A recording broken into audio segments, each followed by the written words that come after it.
94.3 માં FM થી હું છું આરજે શવાંગ ભાઈ. આજે આવ્યો છું એક સુપર અમેઝિંગ ટેકનોલોજીના એક્ઝિબિશનમાં જેનું નામ છે ઉડુ કમ્યુનિટી ડેઝ ના થર્ડ એડિશનમાં સેકન્ડ ટાઈમ મહાત્મા મંદિર ખાતે આ અમેઝિંગ એક્સપો યોજાયો છે. Now I have a very special guest જેમનું નામ છે Ritesh Patel. Sir, welcome to the show.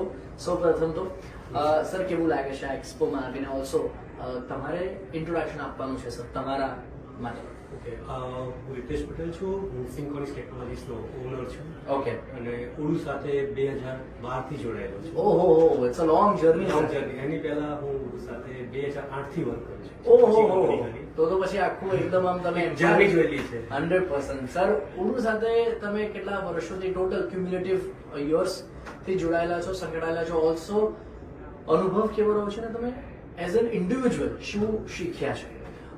Individual તો પહેલા એક એમ્પ્લોય માઇન્ડમાંથી એમ્પ્લોયર માઇન્ડ બનાવ્યું છે. હાય હાય હાય હાય, ક્યાં બાત હે સર, ક્યાં બાત. એ ઉડુની જ તાકાત છે તમે હા. જોવા જાવ તો. હા. અને એટલું જ નહીં, પણ અત્યારે મલ્ટીનેશનલ કંપનીમાં મારી બ્રાન્ચ છે કેનેડા, યુએસએ, ઓહો. જે છે બધું ઉડુ થ્રુ જ છે. હાય હાય હાય, બ્યુટીફુલ સર. સર, ટેકનોલોજી ક્ષેત્રની જો આપણે વાત કરીએ તો તમે તો 2008 થી આ સેક્ટરમાં કામ કરો છો, ઉડુ સાથે સંકળાયેલા છો. ટેકનોલોજી ક્ષેત્રમાં આપણું યુથ કેટલું આગળ છે, કેટલું અવેર છે? 2008 થી તમે જોઈ રહ્યા છો યુથને. અત્યારની પરિસ્થિતિ કેવી છે, પહેલાની પરિસ્થિતિ કેવી હતી? અત્યારે લોકો અવેર છે તો કેટલા અવેર છે?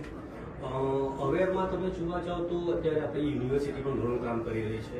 પહેલા અમુક લિમિટેડ હતું કે ભાઈ હા. જે લેંગ્વેજ હોય ટેકનોલોજીમાં પર્ટિક્યુલર એટલી જ ચાલતી હતી. હા, હા. ઓપન સોર્સ ઉપર બધું બધું ડાયવર્ટ ચાલી રહ્યું છે. Yes yes. અને એમાં પણ એઆઈ હા હા. અને પાયથન પર જઈ ગયું છે ધીમે ધીમે બધું. Yes, એ yes. એક એન્ટરપ્રાઇઝ લેંગ્વેજ ને બધું ચાલતું હતું કે લાયસન્સ આનું જે એક કહેવાય કે માર્કેટ ઉપર ગ્રીપ હતી કે આ લોકોનું જ ચાલે. એ હવે નથી. ઓપન સોર્સ તરફ જઈ રહ્યું છે, એઆઈ તરફ જઈ રહ્યું છે. અને યુનિવર્સિટી પણ એ જ દિશામાં વિચારતી થઈ છે, જેમાં આપણી સરકાર લઈને ઘણું વર્ક થઈ રહ્યું છે. 100%. સર, ટેકની જો આપણે વાત કરીએ તો માત્ર બિઝનેસમેન નહીં પણ એક ઇન્ડિવિજ્યુઅલની લાઈફમાં કઈ રીતે ટેકનોલોજી ડિફરન્સ ક્રિએટ કરી શકે છે તમારા મત મુજબ? ઇન્ડિવિજ્યુઅલ લાઈફમાં તમે જુઓ તો અત્યારે એવું પણ મેં જોયેલું છે કે 60 વર્ષની વ્યક્તિ પણ અત્યારે પોતાના મોબાઈલ સાથે ટેકનોલોજી સાથે સંકળાયેલી છે. 100%.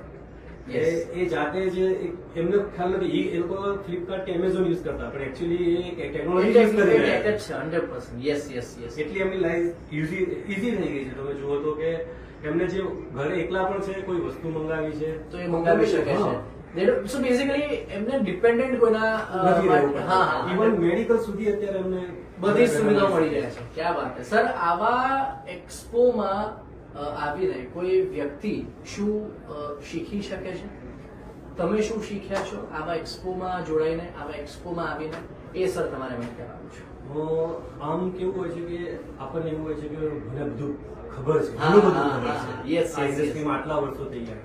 પણ જયારે આપણે એક્સપોમાં આવીએ, પોતાનું બૂથ હોય અને જયારે ડિફરન્ટ ઇન્ડસ્ટ્રીમાંથી ક્રાઉડ આવે, હા હા, ત્યારે તમને ખબર પડે કે માર્કેટ તો એકચ્યુઅલીમાં બહુ ઘણું મોટું છે. એકચ્યુઅલી જે આપણે સમજીએ છીએ ને ગ્રાઉન્ડ લેવલ પર જે લોકો રોજે રોજ એક્સપિરિયન્સ કરતા હોય છે, હા. એમની જે રોજે રોજની તકલીફો છે એ આપણે સમજીને હજુ સોફ્ટવેરને કઈ દિશામાં લઈ જવું જોઈએ. 100%. એન્ડ યુઝર એનો બહુ ફ્લેક્સિબલ રીતે યુઝ કરી શકે. ક્યાં વાત છે, ક્યાં વાત છે.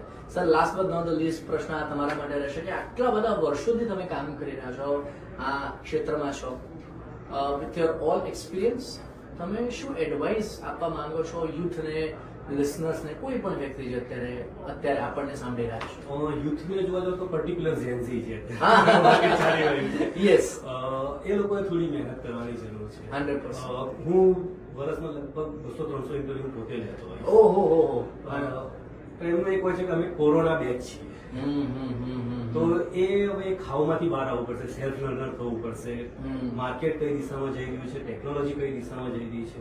હવે એવું છે કે તમે એકલું હાર્ડ કોડિંગ નથી કરતા, તમને ચેટ જીપીટી લઈને ઘણા એવા બધી AI ટૂલ આવી ગયા 100%. છે. તો એનો યુઝ કઈ રીતના એકચ્યુઅલ છે અવેલેબલ, પણ એનો યુઝ કઈ રીતે કરવો? બેઝિકલી ઇન એન્ડ આઉટ તમને ખબર હોવા જોઈએ તમારી જ ફિલ્ડના, જો તમે તમારી કોઈ પણ જે તે ફિલ્ડમાં હો. ક્યાં વાત છે sir. Thank you so much sir. તમે આજે તમારો સમય આપ્યો એ બદલ બહુ ખૂબ ખૂબ આભાર. बाकी आउट से थोड़ी पेज मार में till then stay tuned to 94.3 में एफएम और अहमदाबाद सुनेगा एफएम की road number 1 hardcore. Perfect sir. So nice to talk to you. बहुत मजा આવી સર. અમારી સાથે વાત કરીને વાર્તાલાપ કરીને બહુ ખૂબ આનંદ આવ્યો.